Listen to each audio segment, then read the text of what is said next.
Today on People Now, Demi Moore opens up about nearly destroying her life and career and how she found recovery. Nicole Kidman's daughters on Big Little Lies. We'll tell you what the superstar mom just revealed. Frankie Grande gives an update on his sister Ariana after she ended her engagement. Pharrell not so happy about President Trump using his music. We'll tell you what he's doing about it. Plus, Giuliana and Bill Rancic are here telling us how their newest project is helping fight cancer. It's live today on People Now. Let's go.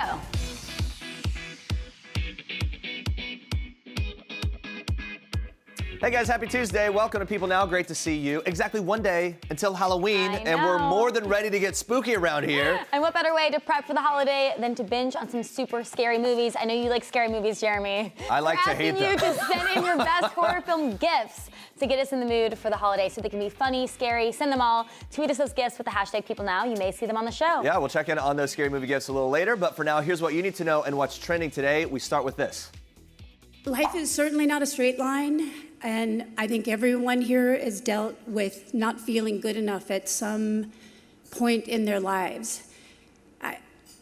I know in a moment of great struggle for me, I reached out to a wise teacher and expressed my fear that I wasn't good enough. And she said, "You will never be good enough, but you can know the value of your worth. Put down the measuring stick." So today I put down the measuring stick, and I thank you for this beautiful acknowledgement and the opportunity to know the value of my worth. Wow, powerful words there. Demi Moore is getting candid about her sobriety after suffering from drug and alcohol addiction, as well as an eating disorder. The 55-year-old actress was named Woman of the Year at the Friendly House's 29th Annual Awards Luncheon on Saturday, revealing she was, quote, spiraling down a path of real self-destruction. The Moore explains she never felt good enough no matter her successes. She adds, "I had absolutely no value for myself, and it brought me to a real crisis point." Moore went on to rehab for drug and alcohol addiction in the mid-'80s, but in January 2012, after months of partying and drastic weight loss, she collapsed into convulsions at her LA home and was hospitalized before going to rehab for addiction and an eating disorder. The actress says she is grateful for her 3 supportive daughters and that rehab gave her a chance to, quote, redirect the course of her life. Of course, we're very happy that she's in a good place today. Good to hear from her. All right, Ariana Grande is moving on after ending her engagement to Pete Davidson. The pop star's brother, Frankie Grande, opened up about his little sis on Monday, telling Entertainment Tonight Ariana is doing well. He says she's working really hard, getting prepped for tour, another album. He says it's too much. Lots of stuff is going on. The No Tears Left to Cry singer has been leaning on family after she and Davidson called it quits in October and after her ex Mac Miller died of a suspected drug overdose in September. Frankie says the Grande clan has been making family a priority these days. Tells ET, "We just had a game night together the other night. It was me, Mommy, and Nona, and we just had a great time. Mommy won." There you go. Takes the prize. Sources tell People Ariana and Davidson's inner circles were, quote, relieved that the pair called off the wedding. One insider revealed she threw herself into the relationship with Pete. She's young, but at least mature enough to realize this wasn't the right relationship or the right time to get married. It was all way too soon. We're wishing them the best as both of them move forward. And now we move on to this. Watch. Clap along if you feel like a room without a roof. That's Pharrell Williams happy, but one person who will not be able to play the song is President Donald Trump, who received a cease and desist letter on Monday from Pharrell's attorney Howard King, who called on the president to stop playing the song during events. After the hit, originally from Despicable Me 2, was played over the weekend at an Indiana rally, the White House received a letter stating in part, quote, "On the day of the mass murder of 11 human beings at the hands of a deranged nationalist, you played his song Happy to a crowd at a political event. There was nothing happy about a tragedy inflicted upon our country on Saturday, and no permission was granted for your use of this song for this purpose." That was the statement. In the future, the president will have to find new music for his rallies. The letter also stated that Pharrell has not and will not grant you permission to publicly perform or otherwise broadcast or disseminate his music. The use of Happy without permission constitutes copyright infringement, and Trump's playlists, of course, getting limited by these cease and desists. According to CNN, he's gotten similar letters from the Rolling Stones, Adele, Queen, and the OJs, among several others. So there you go. And you have more for us in Star Trek. Yes, we are kicking off Star Trek with One Rapper's Red Hot cover. Cardi B is gracing the cover of this month's People in Espanol, where she opens up about parenting daughter culture. Look at her, she looks great. The I Like It rapper, who welcomed her 3-month-old daughter with husband Offset in July, says she fears culture could forget her if she's away too long.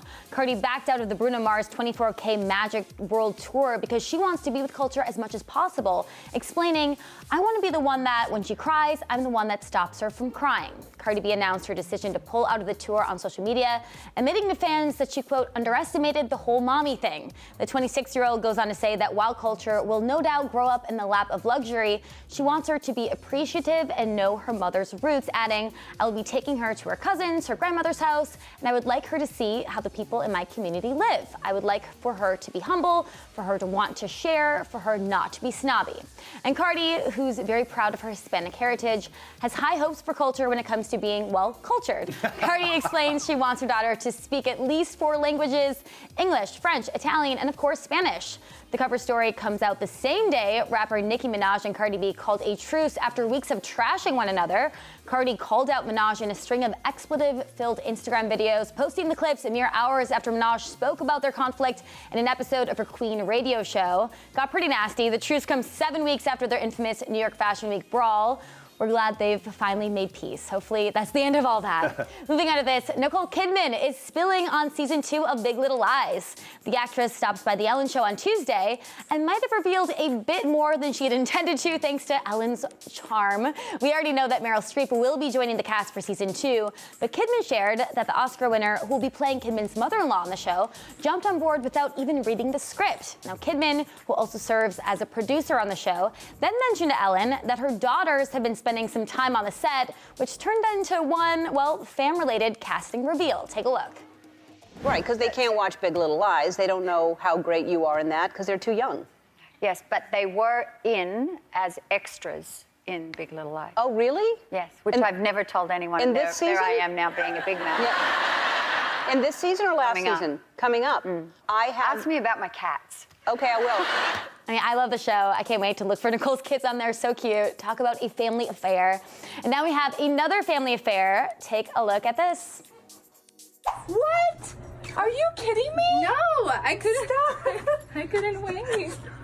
From you? Oh my god! Oh my god! That's Kylie Jenner surprising mom Kris with a brand new car Monday night ahead of her birthday. The red Ferrari retails from $250,000. Yes, $250,000, not too shabby. No big deal. Kris turned 63 on November 5th, and the expensive ride is apparently a dream car of hers. Kylie was stowing it away secretly for a month and just couldn't wait any longer to give it to her famous momager. Now, Kylie drove the extravagant gift over to her mom's house, posted the surprise to Instagram. Now, Kris was dumbfounded while donning an adorable star-patterned onesie and accompanied by boyfriend Corey Gamble. She repeatedly kept saying, "What? Are you kidding me?" She was definitely very happy with her new birthday gift and questioned how to start up her new wheels. Now, famous sister Khloe Kardashian got in on the birthday fun, joked about being outdone by her sister, posting on Kylie's Instagram saying, "I guess I'll give her my gifts later, LOL. Hashtag chessmate Kylie." Well, this one is really hard to beat Khloe, so we look forward to seeing what you and the rest of the Kar Jenner clan come up with.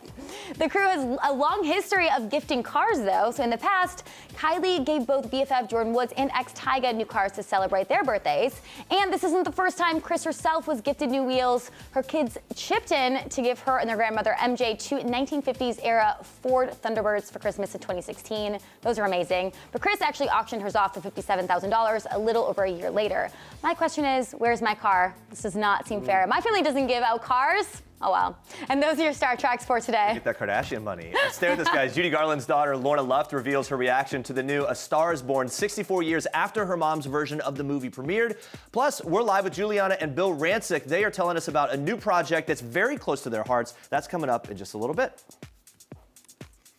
All right, everyone, we've been asking you to send in your favorite horror film gifts to get us excited and Jeremy scared for Halloween tomorrow. So let's take a look at what you've been tweeting so far. I have trouble with, I can do the gore, but I don't like the ghosty, scary things. So there's that. Okay. Oh, clowns. I'm not scared of clowns. This used to scare me to death. I'm Chucky, want to play. Like when I was a kid, that was maybe the scariest thing ever. Here's Johnny. So good. And then, of course, Scream, the whole deal. Nice. All right, just keep the ring out of those and I'm good to go. Keep sending in those gifts. Now we move on to this. We are keeping with the theme here, you guys. We are just one day away from Halloween, as we've been saying. We're helping you prepare for that sugar high with another tasty treat. creepy cupcakes. I mean, who doesn't love cupcakes on Halloween? Sure. Parents Magazine's food director, Jenna Hellwood, gives us the scoop on how to perfect them just in time for the big day. Watch this. So these are super simple. It's really more about the decorating. Okay. So you need to start with just plain vanilla cupcakes. You can buy them or make them. Got them. You need frosting, vanilla frosting that you can just dye yourself with a little bit of orange food color. Oh, so you just did this yourself? I did it just myself. Whip it up, mix it in. I'm a genius. Okay, and then you've got And then, this yes, orange sugary. sprinkles or sanding sugar, and then the candy of your dreams. All little fun googly eyes, because that's the theme of these treats that we have in the October issue of Parents, is everything has like eye-popping eyes on it. Love it. Fun Okay, things like so do we that. start just frosting? Yes, so frost your About this cupcake. one? You don't want tons and tons of frosting. Well, or do you? Or, I mean, I that's mean- your about call. that. I say to each his or her own in Okay, terms of I the will amount. not judge. And then we'll move forward with that. So, like you said, just typical frosting. Yes, but look, we're gonna dip it next. I'm gonna start here into the sanding sugar. And then it's totally orange. Take a bit. See? Yes. That looks great. Yours looks amazing. Oh, I thank think you. mine's gonna like Ooh, dilute the. well, that's a lot. Yeah. Oh, it sticks. What you want, Yeah, right? it's great. It's super easy. And you know, you could do this really at any holiday also. You could do this at Christmas with bread. And then you kind of just go wild. Then you, Okay. yes, so this is very free form. This is great for kids. Open for interpretation. You can decorate it however. Yes. It's a kind of a modern arts take, right? Exactly. There is no right or Very wrong highbrow. here. And kids really do love these because kids like to bake, but what they really like to do is decorate. Mm-hmm. Especially with candy, because then they can just eat the candy, right? That's the best part. Okay, I'm sorry, I didn't hear a thing you said. Oh my gosh! This is. First you go for the bloody finger. Wow. No, look, this is what happened to the last people Oh that put my their thingies in the goodness. treat before it was finished. Ah. Cut I off. think I want to stay away from the bloody fingers. I feel like I don't want to Yeah. eat those ones. We get to look at the final products here. Oops. Whoa, wait, I'm not Okay. quite done with mine. I'll finish one here. I think Here they're we super go. cute. You That, can kind of do whatever you want. you can do whatever you want. So easy, right? Shall we take a little nibble? Let's do it. Pretty good. Delicious. All right, we're gonna keep munching, but for more easy recipes and how-tos, pick up your copy of Parents Magazine or head to parents.com. Happy Halloween. These are really hard. All right, guys, Breast Cancer Awareness Month. It might be winding down, but we all know it's a 24/7 fight to find a cure. And two year-round advocates join us live today, Giuliana and Bill Rancic. Hi, guys. Thanks for Hi. being here. Thank you for This is having us. wonderful to have you. Yeah, we love it. Yeah, it's great to see you. Let's dive in here. You've both been incredible advocates for women dealing with this illness. You've teamed up with Estella for the C3 Prize for Cancer Innovation. Giuliana, for people who don't know, you're 7 years cancer-free. Yes. Been through a lot here. This partnership introduced you to cancer innovators, people kind of coming up with new things. What surprised you most about getting this sort of deep dive into the innovation that's going on? Well, I think what's so important is, realizing that cancer patients, obviously the medical side of it, the scientific side of it is very important, right, for our lives, but also just the day-to-day, people coming up with non-treatment options Right. to help us just take on the day. So I think that's really important, and that's what's so great about the C3 Prize is that people are challenged to come up with ideas that just make the day-to-day better for cancer patients. Yeah. You know what I mean? So once you Yeah. leave that doctor's office, what sort of innovations can be created to make our lives less challenging as a patient? And so it's been really incredible to see some of the submissions that came in. It's a global challenge.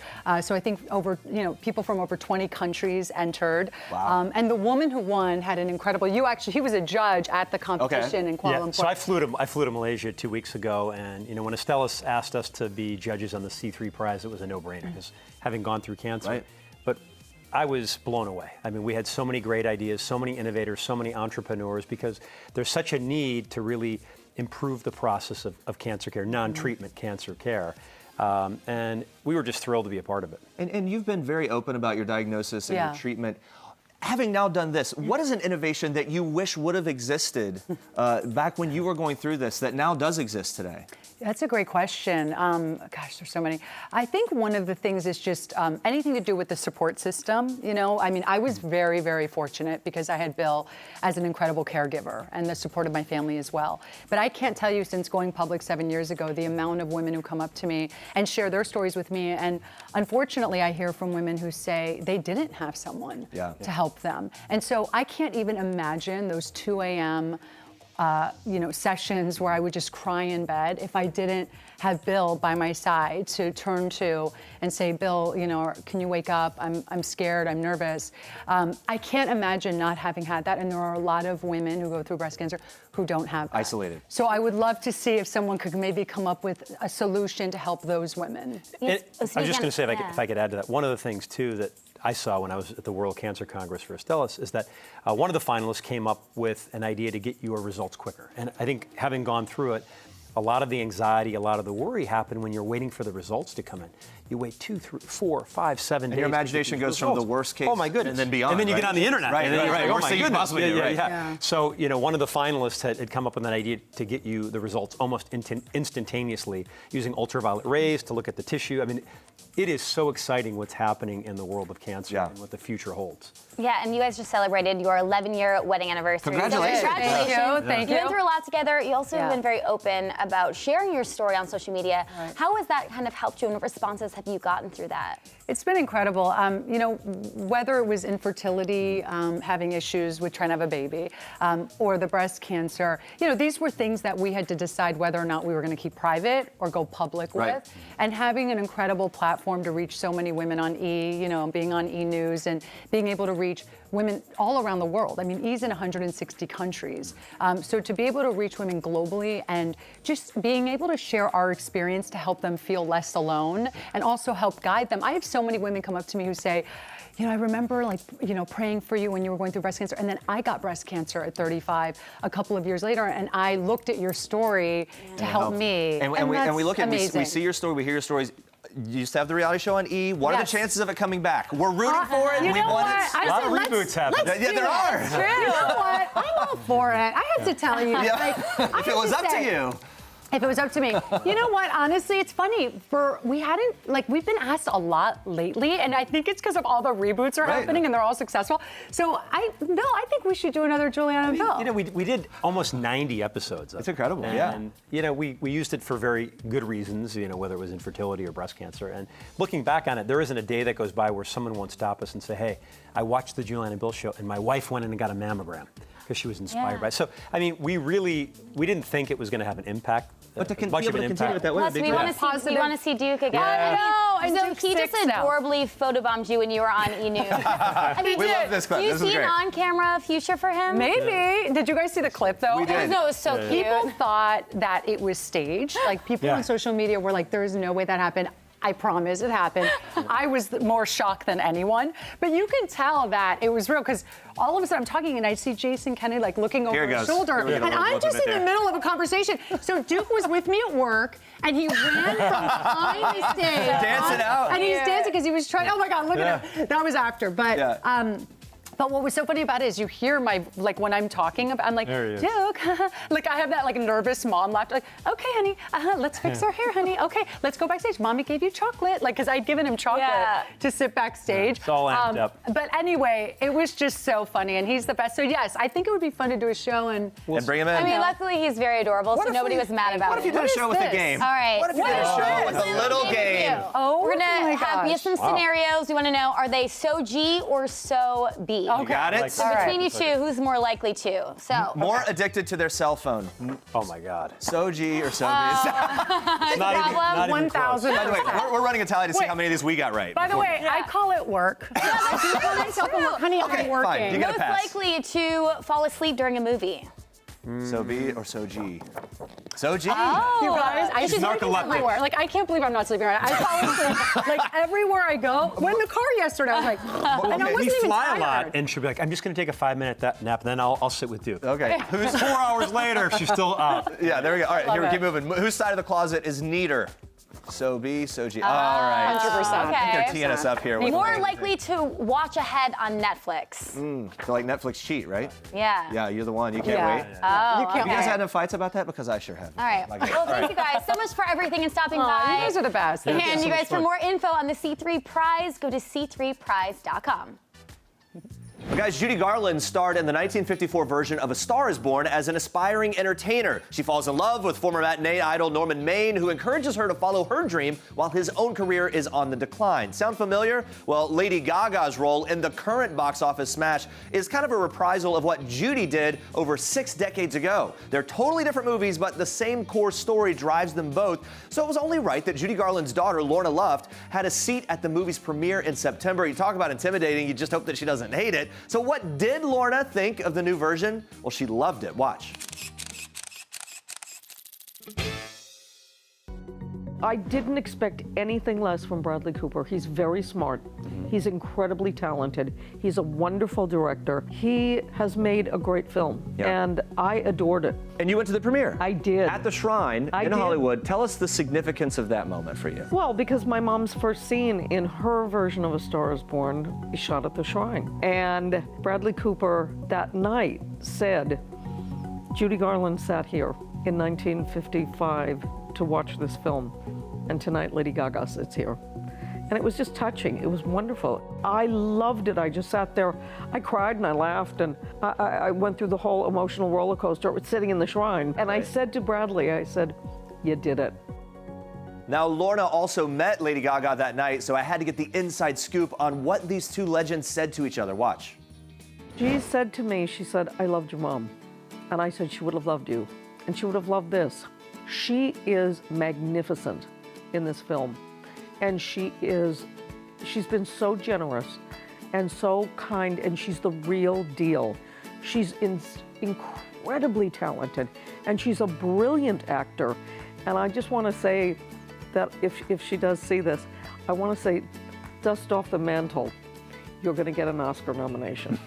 All right, Gaga, you heard that. Now, Lorna has a new book that takes a look back at the legacy of the Star is Born movies. It's in stores now, and if you happen to be in New York City, she'll be on hand for a movie screening and book signing at Metrograph on November 4th, so you can check that out. Now, you might also know Judy Garland from a little movie called The Wizard of Oz. The childhood classic turns 80 years old next year, so we asked the one question you gotta ask the star's daughter. Take a look. Family do to celebrate? How does that look for you?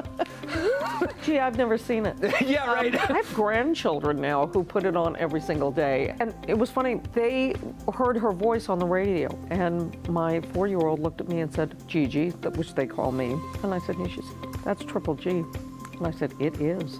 So they're beginning to know. They recognize. They're beginning to know their legacy. All right, thank you guys for watching, and we'll see you tomorrow. Bye, guys.